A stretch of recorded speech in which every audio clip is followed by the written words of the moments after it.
Welcome to T-Set Audio.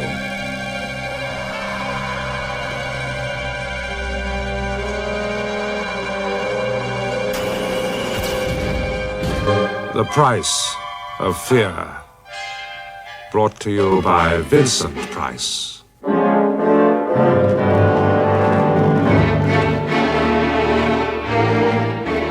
I expect some of you may know of my interest in and love of painting. My wife calls it a passion. Indeed, I have very fond memories of my early years in London when, as a student of art history, I shared a flat in Baker Street with... That's another story. I'll tell you about it sometime. Actually, I paint a little myself, but primarily my interest has always been in buying paintings, some for my personal pleasure, but even more for galleries. Sometimes I've traveled across a continent from one end to the other in pursuit of a painting. In the early days, especially, half the excitement lay in the chase and half in the gamble, the backing of one's own judgment. As you may imagine, this passion of mine has led me to some very strange places, and into situations one would never have thought possible. There was one such situation, so bizarre, so frightening, so disastrous, as to be almost unbelievable. Oddly enough, I was reminded of it only last week when I was driving through Winchester, for it was here, 20 years ago, that I unwittingly triggered off an awful chain of events. I shall call my story Lot 132. It was a cold day, I remember, and probably as much to keep warm as anything else, I'd strolled into a small auction room just off of the High Street. The auction was about halfway through. Lot 132. A portrait of a man, early 19th century, English school, artist unknown. I moved forward to take a closer look. The portrait was of a man in a crimson riding jacket. He looked about 45, with black hair, a large, bony face, and small, closely set eyes. Now, at that time, I had an interest in a modest gallery in London, and although this was clearly a painting of some quality, I felt no desire to buy it. Besides, there was something oddly unnerving about that face, particularly the eye. What am I bid? My gaze continued to be drawn to the portrait. It was an uncomfortable sensation. £15? £15. 18? 18? And there I was, against my will, bidding for Lot 132, for an unknown man in a riding jacket. £25. 25. The portrait was mine. But I didn't have my usual elation about the purchase. I decided it must be my own illogical hypersensitivity to the face that was at fault. When I got back to London, I put the painting in a small anteroom of the gallery and forgot all about it, until a few days later, when an old acquaintance, Michael Emsley, called on me. "Oh, Michael, it's so good to see you." And what a surprise to find you here. Why aren't you in New York? Oh, that's next month. I can never keep up with you. How are the children? Marvelous. Simon away at school yet? No. At the last minute, we decided against it. Oh, why was that? It's very simple, really. Neither Marion nor I wanted some frosty matron to have the rest of his childhood. Right.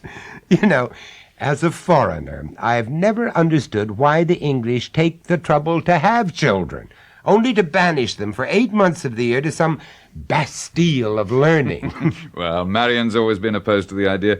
How is that beautiful wife of yours? Beautiful? Actually, Marion's the reason I'm here. She has a birthday soon. And you'd like to buy her a painting? That was the idea. But something modest, of course. Oh, yes, of course. Now, why don't we have a conducted tour? We walked through and talked about the paintings that interested Michael. Suddenly he stopped and said, portrait over there. Yeah? I don't know. It seems to draw me to it. I must say I don't particularly like the chap's face, but I feel compelled to look at him. I'd noticed that throughout the conversation of the past hour. No matter where Michael had been standing in the gallery, he turned round time and again to stare at the face. Do you know what I mean? Yes, I do know what you mean. I bought it in Winchester last week. Winchester? Mm-hmm. That's Marion's hometown. Well, then perhaps he's an ancestor. Vincent, what a good idea. Sorry, I'm not with you. Well, she's often said she'd like a few family portraits to sport on the walls. I see what you mean. But supposing she doesn't like him? Yeah, that's a point. Look here, why don't you take him on Apro? Would you mind? Not at all. I've known you long enough. And so, after we'd exchanged a transaction slip, Michael Emsley took the portrait, promising to give me Marion's answer in a couple of weeks. I must admit, I wasn't sorry to see it go. One evening, about 2 weeks later, I was sitting in my study at home, browsing through a recently acquired folio of early 19th century drawings and engravings. I was delighted when halfway through I turned up an engraving based on that very portrait. What was more, I found out it had been painted by one Jacob Robertson in 1825. He was a painter just now being rediscovered, and the sitter was identified as Nathaniel Jeremiah Blackwell, 1782 to 1830, cloth merchant. The name rang a bell, but that was all. I was about to telephone Michael the news of my discovery when I noticed the time. It was almost 10:30. Well, I don't know about you, but I dislike being disturbed by the telephone after 10, so I decided to leave the call until morning. So the next day I called the Emsley household.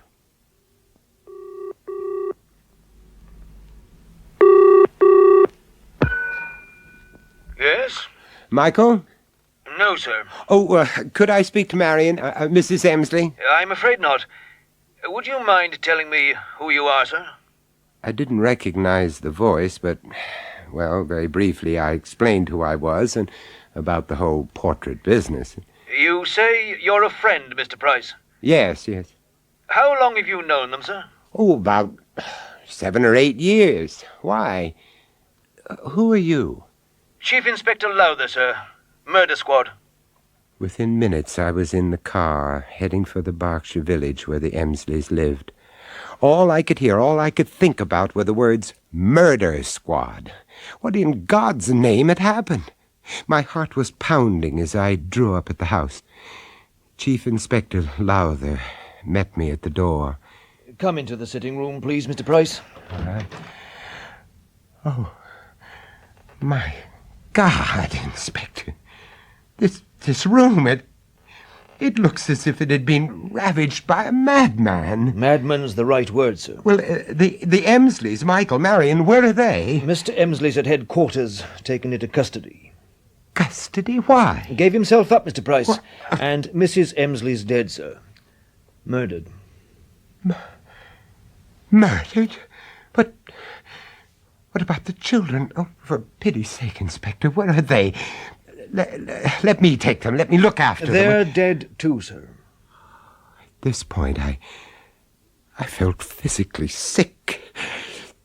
My knees seemed about to give way, so I sat down in the only chair left undamaged.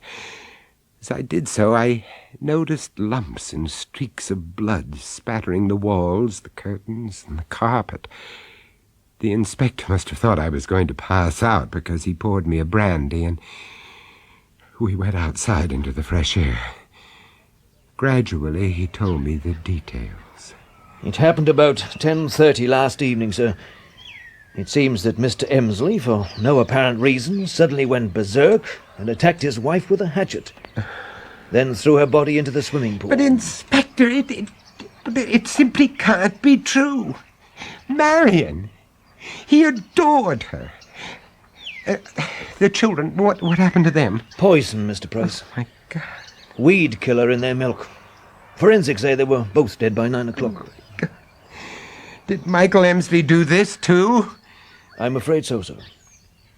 It's just about the most hideous murder I've ever known. After that, the inspector questioned me about Michael. Well, not being a really close friend, I couldn't tell him very much, except that he was the gentlest of men and appeared to be completely devoted to his wife and family. There seemed to be no clue to this sudden, unaccountable violence. When I spoke a little later to their old housekeeper, Mrs. Thomas, the poor woman looked deathly white and was clearly distraught. I keep telling them how kind he was, but I don't think they believe me. There was nothing cruel about Mr. Emsley. It was you who raised the alarm, wasn't it? Oh, yes, Mr. Price. I heard this strange sobbing noise, you see. More like an animal in pain. What time was that, Miss Thomas? Oh, must have been about midnight, sir, so... Well, I jumped out of bed, and that's when I found him. Where? By the swimming pool, sir. And it was too late to stop anything, Mr. Price. He'd already thrown poor Mrs. Emsley's body into... Yes. But look, did he try to attack you? Oh, no, sir. Crying like a baby he was. And when he saw me, you see, he told me about the children. Yes. Oh, my poor little loves. Oh, it's all my fault, Mr. Price. If only I hadn't let him take up their bedtime drink. Well, didn't he usually? Oh, no, sir, no. I did that, you see, always.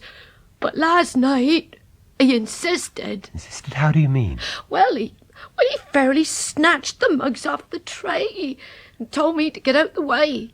Well, that doesn't sound like him. No, sir, it wasn't. But, well, he had been a bit funny for about a fortnight. Funny, you mean bad-tempered then? Yes, yeah, with the children and with Mrs. Emsley, sir. Well, perhaps he was worried about his work. I couldn't say that, but I know Mrs. Emsley was worried about him. The way he'd sit in his study for hours, just brooding. Not himself at all. And he'd been like this for about 2 weeks. Just about, sir. Oh, dear, I can't believe it, Mr. Price. I can't believe it. Before leaving, the inspector reminded me about the portrait. When he saw the transaction slip, suggested that I take the painting back with me to London. It was hanging in Michael's study. For a moment, we looked at it together. A thoroughly evil-looking so-and-so, isn't he? Evil. That was it. I didn't know that you could actually smell evil, but you can. That study stank of it. Nathaniel Jeremiah Blackwell seemed to dominate us, and I felt an aura of what I can only call satanic triumph emanating from that canvas.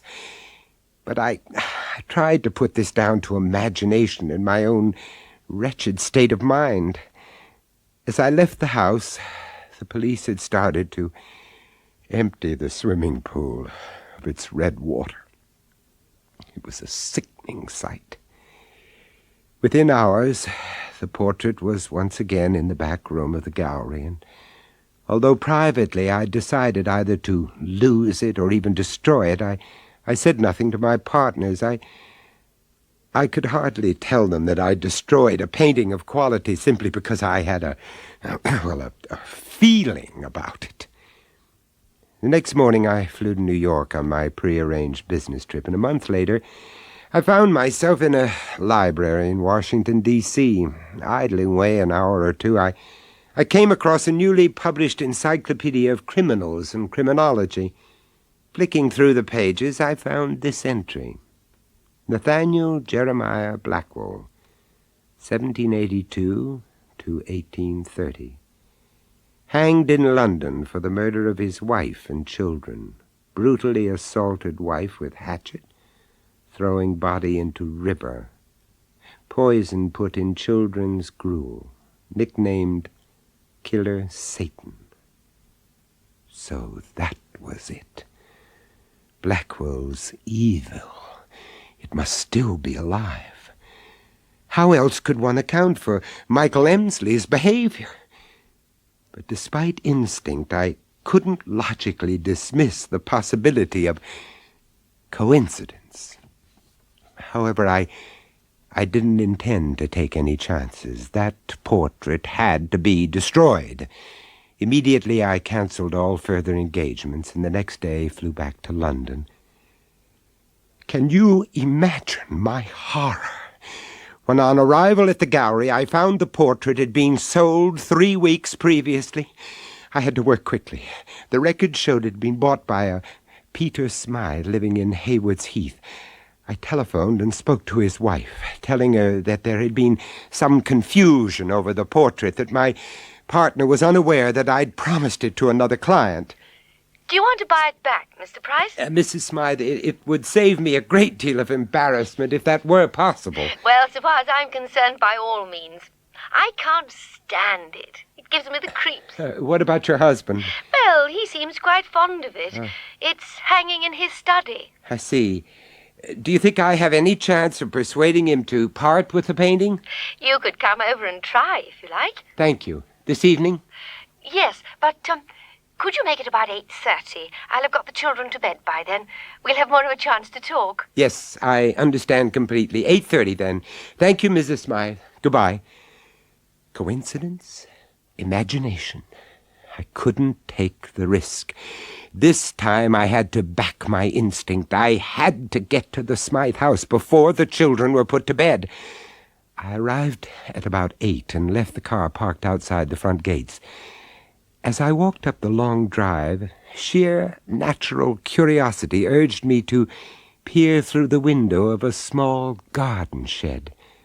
Standing on a workbench was a large tin, clearly marked weed killer, poison. I quickened my steps to the house. Approaching the front door, I could now see the gardens which lay at the back. When I saw a large ornamental fish pond, my stomach turned over. Weed killer? Water? Coincidence again? I rang the bell. Good evening. You must be Mr. Price. Yes, that's right. I'm sorry I'm a little early. Oh, that doesn't matter. I haven't quite got the children settled yet, but do come in. Thank you. Actually, I'm rather glad you are early. Oh. I haven't had a chance to tell him about this portrait business yet, but I'd like to explain about my husband. Well, is he ill? Oh, no. No, not physically, but he's become depressed. About life in general, so he may give you the wrong impression. But how do you mean? Well, he's always been such a happy, easygoing person, no temperament at all, not like me. And he's changed? Oh, yes, totally. He's moody, he's irrational, and he's never been bad-tempered with me and the children for no reason. But now Miss Smythe, how long has this been going on? Oh, about 3 weeks. 3? I can't understand it. It happened almost overnight. 3 weeks, I see. But does he want to talk about it? I mean, communicate? Oh, no. No, that's just it. He takes himself off to his study and sits there for hours, alone. Perhaps he's overworked. Maybe he needs a holiday. Oh, we tried that a week ago. Was he any better? Much. But within a few hours of being home, he was just the same. Oh, I'm so worried about him. Do forgive me, Mr. Price, letting my hair down to a complete stranger. Not at all. You've actually been a great help. If there's anything I can do... Well, as a matter of fact, I hope things may be improving. Oh?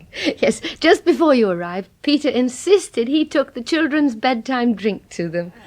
He almost threw me out of the kitchen. Mrs. Smythe, where is he now? He's in the kitchen making it. The kitchen door opened and Peter Smythe walked out, carrying a tray. There were 2 mugs of milk on it. I knew that I had to stop him, so I edged to the foot of the stairs. Quickly, I thought, if I held out my hand as if to shake his, I could easily send the tray flying onto the floor. Darling, This is Mr. Price. He wants Get to... out of my way. How do you do, Mr. Smythe? You stupid bloody Oh, fool! I'm so sorry. Oh, what must you think of me? Oh, Please. Peter, please, it was an accident. Forgive me. Damn you! May I help clear up the mess? No, really, I'll do it. So sorry, Mrs. Smythe. Look, I know this is hardly the time, but I really must talk to your husband about that portrait. Yes, of course. Where did he go? Into the study. The portrait's there, too. Thank you. We crossed the hall to the study. The door was closed. Darling? Darling? Someone to see you. Peter? Peter Smythe was sitting at the desk, his back towards us, staring up at the portrait of Nathaniel Blackwell. In a second, I recognized the same smell of evil in that room, and I suddenly felt afraid. Peter? Do you feel all right? He sprang out of his chair and turned to face us. In his hand, he held a small hatchet. Peter, what did... He moved swiftly, like an animal, around the desk. You bitch! You whore! I hate you! Peter! What's the matter with you? Quickly, I moved between him and the desk, and standing behind him, grasped both his wrists. Whore! Whore! I hate you! Peter, please! He struggled with me, but I clung on. Finally, I managed to wrench the hatchet out of his grasp. As I swung round, my eyes met those of Nathaniel Jeremiah Blackwell, and in a split second I knew either that portrait must be destroyed or we should be. His evil was still alive, dominating, commanding. Then Peter Smythe, with a lunatic strength, threw himself at me. I shouted to his wife, "Hold him! Hold him! Keep him back! It's the portrait! I must destroy that portrait! Hold him!" Hold on! You fool! Leave that portrait alone! Peter, stop it! Bitch! Gripped his hands around her neck. Quickly, I struck at the portrait. With the first blow, Peter Smythe released his wife, cried out in pain, and reeled around the room. I struck at Blackwell's eyes, his nose, his mouth, his chest. I felt possessed, overwhelmed by anger and hate. But Smythe, his strength ebbing away with each blow, began to whimper like an animal. Finally, the picture cord gave way, and Nathaniel Jeremiah Blackwell slid to the floor.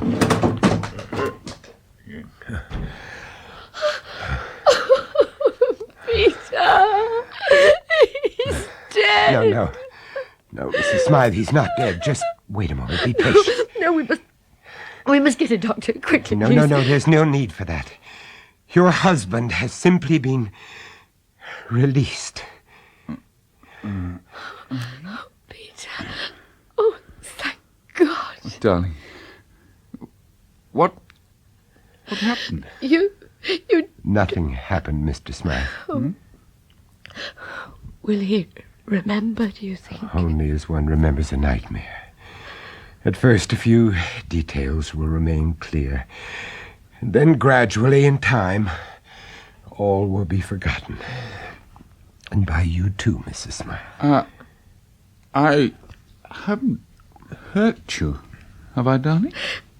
No, my love. You haven't. Not you. What strange powers a painting can have. Sometimes good, but in the case of Nathaniel Jeremiah Blackwell, evil. Hours later, after I'd burned what remained of the canvas, I told the Smythes the whole story. There was one thing I didn't tell them, however, but I'll tell you. When the portrait crashed to the ground and Peter Smythe lay exhausted in his wife's arms, I noticed the vermilion paint of Blackwell's hunting jacket had come off the canvas and lined the knife edge of the hatchet. That was understandable, but why had so much appeared on my hands and streaked my wrists? Old paint should flake or powder. But this was wet, very wet. When I washed my hands a few moments later, I knew why. It wasn't paint. It was blood. Do any of you listening at home have portraits hanging on your walls? Are they of unknown sitters? Be careful how you look at them. You never know. Goodbye. That was Vincent Price bringing you The Price of Fear, with Elizabeth Morgan, Douglas Blackwell, and Alexander John. This story, Lot 132, was first recounted and dramatised by Elizabeth Morgan and produced by John Dias. Thanks for listening. Check out the description for many more great dramatizations.